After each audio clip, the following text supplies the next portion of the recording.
என்றைக்குமே தகுதி பார்த்து பழகிறவங்கள்ட்ட என்றைக்குமே பழகாதீங்க.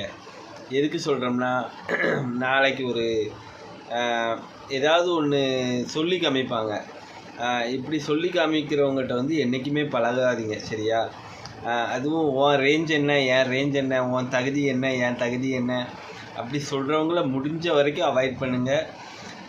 அப்புறம் வந்து யார்கிட்ட நல்லா பழகலாம் தெரியுமா?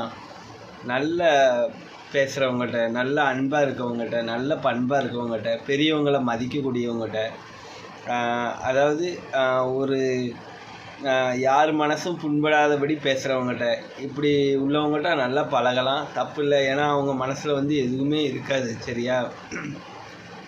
குறிப்பாக வந்து தகுதி பார்த்து பழகவங்கள்ட்ட என்றைக்குமே பழகாதீங்க. நான் சொல்லுறது கரெக்டாக என்னென்னு கமெண்ட்டில் சொல்லுங்கள். வீடியோ பிடிச்சா லைக் பண்ணுங்கள், கமெண்ட் பண்ணுங்கள், மறக்காமல் சப்ஸ்கிரைப் பண்ணிடுங்க. நன்றி.